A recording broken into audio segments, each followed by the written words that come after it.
तो एक समय की बात है, भगवान भोलेनाथ शंकर और मां पार्वती नारद जी के साथ भ्रमण को निकले। अकेले नहीं, नारद जी के साथ में चलते चलते वे चित्र मास के शुक्ल पक्ष की तृतीया तिथि के दिन एक गांव में पहुंच गए। उनके आगमन का समाचार सुनकर गांव की जो श्रेष्ठ महिलाएं थी, कुलीन जो स्त्रियां थी, उनके स्वागत के लिए स्वादिष्ट भोजन बनाने लगी। भोजन बनाते बनाते जब बहुत अच्छा भोजन बनाने बैठते हो, बहुत सारी चीजें बनाने बैठते हो, तो समय भी लग जाता है, तो काफी विलंब हो गया। किंतु साधारण कुल की जो स्त्रियां थी, वो श्रेष्ठ कुल की स्त्रियों से पहले ही थालियों में हल्दी और अक्षत लेकर पूजन हेतु पहुंच गई। अब जो साधारण दाल रोटी बनाने वाली होगी, जिसके घर में खाली प्याज और कांदा ही है, तो वो प्याज और कांदा लेके ही भगवान की पूजा के लिए पहुंच गई। तो भगवान तो भाव के भूखे हैं, वैरायटी के भूखे नहीं हैं।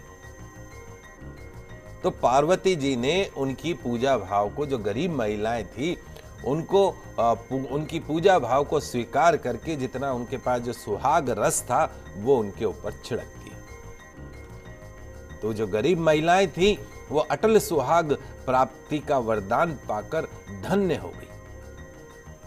शत शत चरण वंदन करते हुए माता के, भगवान भोलेनाथ के, नारद जी के, वो अपने घर को वापस लौटी राजी खुशी। जिसको अखंड सौभाग्य का जिसको वरदान मिल गया हो, उसको और जीवन में क्या चाहिए? धन दौलत ये सब बेकार है, अखंड सौभाग्य। बाद में उच्च कुल की जो स्त्रियां थी, वो भांति भांति के अलग अलग पकवान लेकर गौरी माता जी और शंकर जी की पूजा करने पहुंची। उन्हें देखकर भगवान शंकर जी ने मां पार्वती जी के कान में कहा कि पार्वती जी, आपने तो जो सारा सुहाग रस था वो तो साधारण कुल की स्त्रियों को ही दे दिया। अब ये जो आई हैं अलग अलग पकवान लेके, उन्हें क्या दोगी आप? तो पार्वती जी ने मुस्कुराकर उत्तर दिया कि प्राणनाथ, आप इसकी चिंता मत कीजिए। उन स्त्रियों को मैंने केवल ऊपरी पदार्थों से बना रस दिया है, परंतु मैं इन उच्च कुल की स्त्रियों को अपनी उंगली चीरकर अपने रक्त का सुहाग रस दूंगी। क्या बात! अपनी उंगली को चीरकर अपने रक्त का सुहाग रस दूंगी। यह सुहाग रस जिसके भाग्य में पड़ेगा, वह तन मन से मुझ जैसी सौभाग्यशालिनी हो जाएगी। तो जब महिलाओं ने, स्त्रियों ने पूजन समाप्त कर दिया, तब पार्वती जी ने अपनी उंगली चीरकर उन पर छिड़क दिया। जिस जिस पर जैसा जैसा छींटा पड़ा, उसने वैसा ही सुहाग पा लिया।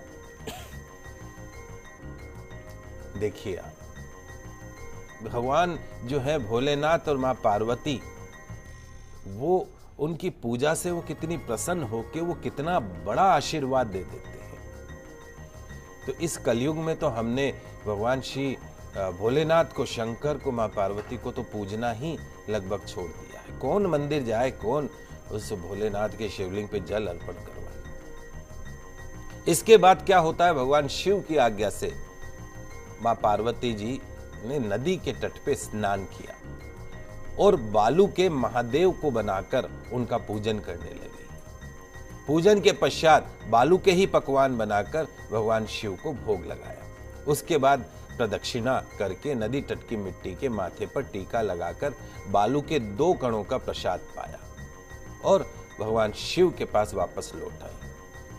इस सब पूजन इत्यादि में मां पार्वती जी को नदी किनारे बहुत देर हो गई थी। अतः महादेव जी ने उनसे देरी से आने का कारण पूछा। इस पर पार्वती जी ने कहा कि वहां मेरे भाई भावज यानी मेरे मायके वाले जो हैं वो मिलने आ गए थे, उन्हीं से बातें करने में देरी हो गई।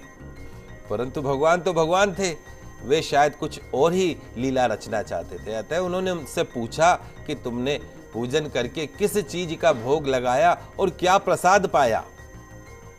पार्वती जी ने उत्तर दिया कि मेरी भावज ने मुझे दूध भात खिलाया, उसे ही खाकर मैं सीधी यहां चली आई। यह सुनकर भगवान भोलेनाथ बोले कि मुझे भी दूध भात खाने का मन कर रहा है और मैं तो नदी तट की ओर चला। अब पार्वती जी जो माता हैं वो दुविधा में पड़ गई। उन्होंने सोचा कि अब तो सारी पोल खुल जाएगी। अतः उन्होंने मौन भाव से भगवान शिव का ध्यान करके प्रार्थना करी कि हे प्रभु, यदि मैं आपकी अनन्य दासी हूं तो आप ही इस समय मेरी लाज रख सकते हैं। इस प्रकार प्रार्थना करते हुए पार्वती जी भी भगवान शंकर के पीछे पीछे चलने लगी कि अब तो झूठ पकड़ा जाएगा, क्या करें। अभी वे कुछ ही दूर चले थे कि उन्हें नदी के तट पर एक सुंदर माया महल दिखाई दिया, और जब उस महल के भीतर पहुंचे तो वहां क्या देखते हैं कि भगवान शिव जी के जो साले हैं और साले जी की जो वाइफ है, पत्नी है, वो सह परिवार वहां मौजूद है। देखिए, माता ने कहा और वो सच हो गया। ऐसा माया से महल बन गया।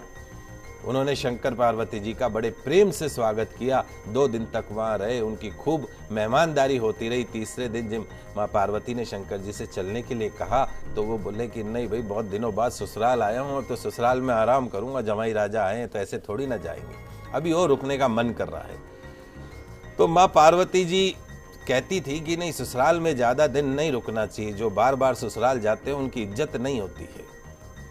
तो वो रूठ कर अकेली ही चल दी। तो मजबूर होकर शंकर जी भगवान को भी पार्वती के पीछे पीछे चलना पड़ा।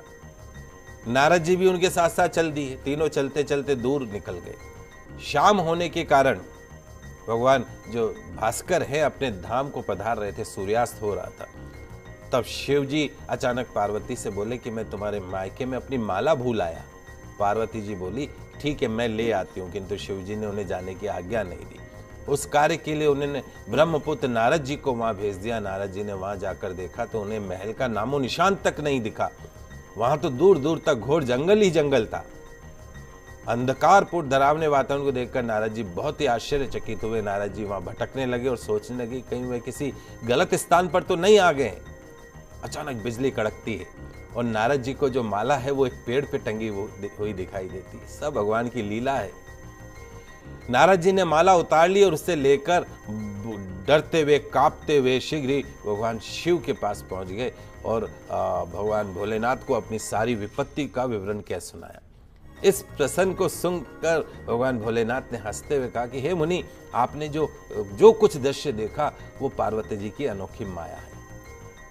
वे अपने पार्थिव पूजन की बात को आपसे गुप्त रखना चाहती थी, इसलिए उन्होंने झूठ बोला और फिर उसको सत्य सिद्ध करने के लिए उन्होंने अपने पतिव्रत धर्म की शक्ति से माया महल की रचना कर दी।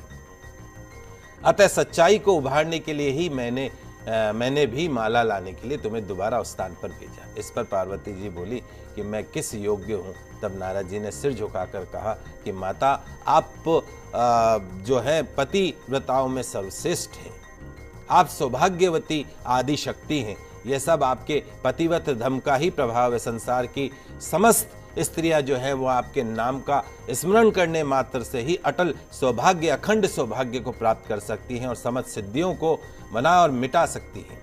तब आपके लिए कर्म कौन सी बड़ी बात है। तो हे माता, गोपनीय पूजन अधिक शक्तिशाली और सार्थक होता है। जहां तक उनके पतिव्रत प्रभाव से उत्पन्न घटने को छिपाने का सवाल है, वह भी उचित ही जान पड़ता है, क्योंकि पूजा हमेशा छिपा कर करनी चाहिए। आपकी भावना और चमत्कार पूर्ण शक्तियों को देखकर मुझे बहुत प्रसन्नता हो रही है। तो आज ये मेरा आशीर्वचन है कि जो स्त्रियां इस तरह गुप्त रूप से पति का पूजन करके मंगल कामना करेंगी, उन्हें महादेव की कृपा से, मां पार्वती की कृपा से दीर्घायु पति का सत्संग मिलेगा और उसकी समस्त मनोकामनाओं की पूर्ति होगी।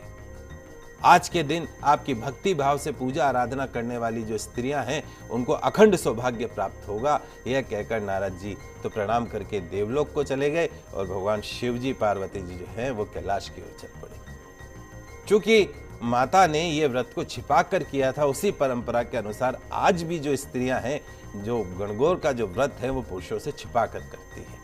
यही कारण है कि अखंड सौभाग्य के लिए प्राचीन काल से ही जो स्त्रियां हैं इस व्रत को करती आ रही। बोलिए गणगौर माता की जय, ईश्वर देव की